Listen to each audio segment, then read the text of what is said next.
When you walk across a massive bridge or step inside a skyscraper that touches the clouds, have you ever wondered what actually makes it strong? If you ask me as an engineer, I'd bore you with technical stuff like steel reinforcement, concrete mix ratios, load calculations, safety factors, all that fun stuff, right? But if you asked an ancient Japanese builder that same question, their answer might make you pause before crossing another bridge. Because, according to old beliefs, the strongest building material wasn't stone or mortar. It was something far more unsettling.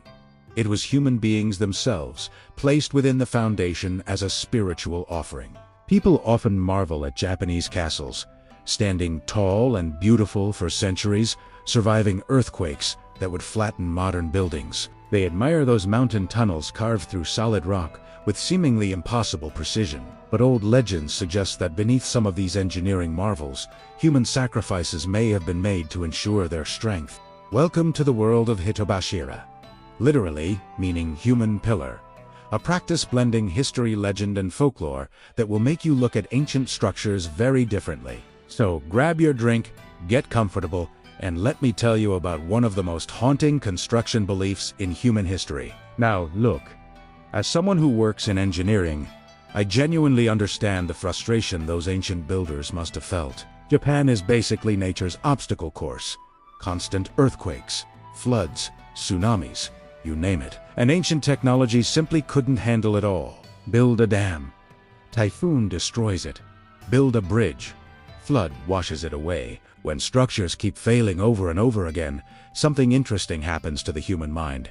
Engineering logic starts losing ground to supernatural explanations. The nobles and master builders back then apparently believed their buildings weren't collapsing because of structural miscalculations, but because the spirits were displeased. Rivers had dragon deities, mountains had guardian spirits, and if you wanted to build anything on their territory, you had to pay a toll.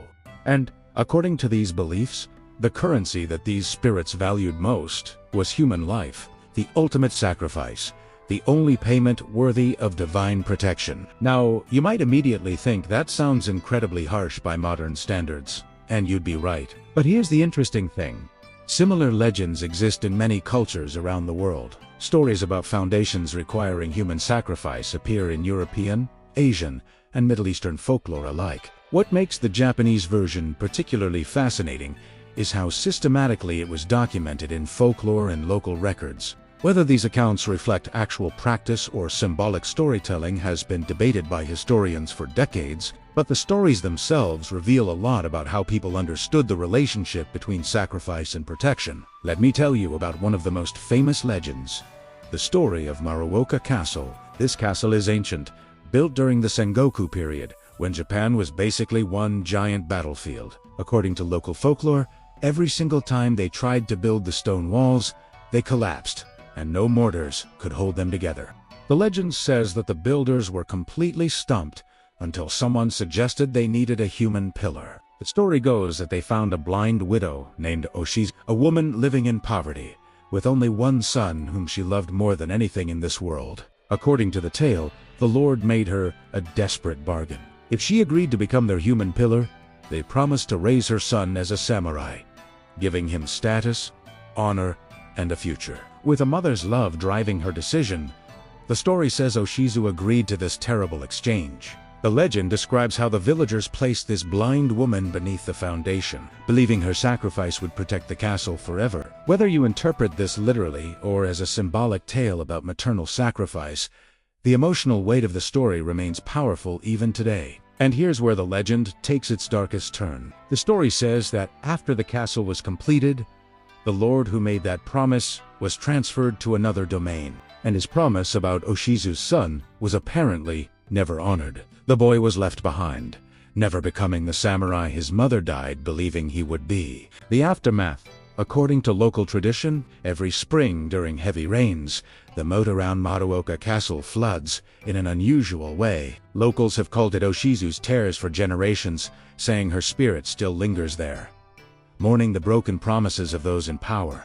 Whether this is historical fact or a cautionary folklore, the emotional truth it captures is undeniable. The powerful rarely keep their promises to the powerless, and sacrifice often goes unrewarded. That's a lesson that transcends any particular time or culture. Now here's where things get more complicated historically. During construction of the Jomon Tunnel in Hokkaido, built in 1914, and later during earthquake damage in 1968, human remains were reportedly discovered within the structure. This has led to significant debate among historians and some interpret these findings as evidence that Hitobashira practices continued into the modern era, possibly involving forced laborers whose deaths were concealed within the construction. Others argue that remains may have been accident victims or that the circumstances of their interment remain unclear. What we do know is that forced labor was used in many large construction projects of that era, and working conditions were often deadly. Whether the remains represent ritualistic sacrifice, concealed workplace deaths, or something else entirely, remains a subject of ongoing research and discussion. As an engineer who enjoys a good drink and philosophical conversation, I see the concept of Hitobashira as a fascinating example of how humans processed uncertainty and risk. When technology fails repeatedly, people often turn to supernatural explanations and ritual solutions. Ancient construction was incredibly expensive and difficult. When projects kept failing repeatedly, workers lost morale and funding dried up. The belief in sacrifice, whether literal or symbolic, may have served as what I'd call a psychological anchor for everyone involved in the project. Think about it from a group psychology perspective. If everyone believes a powerful ritual has been performed, confidence increases, dedication intensifies, and people work with renewed conviction. It's essentially a structural placebo effect. The belief itself may have improved outcomes, regardless of any supernatural element. And there's another psychological dimension. When someone has supposedly died for a project, the pressure on remaining workers increases dramatically. No one wants to produce sloppy work that would make such a sacrifice meaningless. Talk about intense workplace motivation. For those interested in human rights and cultural evolution, this topic raises profound questions. It illustrates how in certain historical contexts, individuals could be viewed as expendable resources for collective projects, a mindset that feels alien to modern sensibilities, but was once widespread globally. That's perhaps more unsettling than any ghost story, because it's not about supernatural horror. It's about the very real historical horror of systems that could fundamentally devalue human life. Understanding this helps us appreciate how far ethical standards have evolved and why vigilance about human dignity remains important. And speaking of evolution, consider modern construction. We don't practice ritual sacrifice anymore, obviously, but construction remains one of the most dangerous industries worldwide. Safety improvements have been hard-won, and the push for better working conditions continues today. Perhaps the concept of expendable workers never completely disappeared. It just evolved into different forms like inadequate safety protocols, pressure to cut corners, or treating accidents as acceptable costs of doing business. The human pillars of today aren't buried in ceremonies. They're reflected in workplace safety statistics. But here's something fascinating to consider on your next trip to Japan. Many ancient structures with Hitobashira legends attached to them have never been fully excavated or demolished. Local traditions often discourage disturbing these sites, whether out of respect, superstition, or both. There are numerous accounts of construction crews experiencing unusual difficulties or accidents when attempting to renovate or demolish structures associated with these legends. Coincidence, confirmation bias, or something more? That's for you to decide. But it's enough to make modern architects think twice. So, contemporary builders often work around these legendary sites.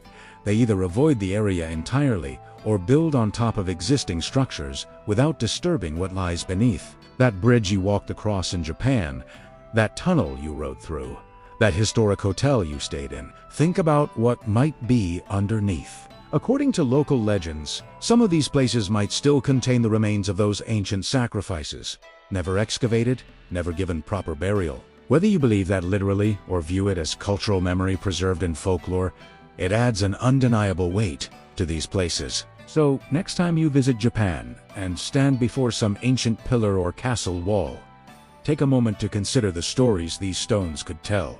Every great structure has a human cost, whether measured in sacrifice, labor, or simply the accumulated effort of countless forgotten workers. The legends of Hitobashira remind us that buildings aren't just engineering achievements. They're monuments to human ambition, desperation, and sometimes tragedy. Enjoy your travels, but maybe take a moment to acknowledge those who came before, whatever form their contribution took.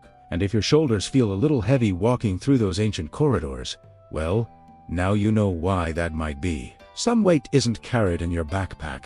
It's carried in the stories beneath your feet. Safe travels, everyone, and watch your step out there.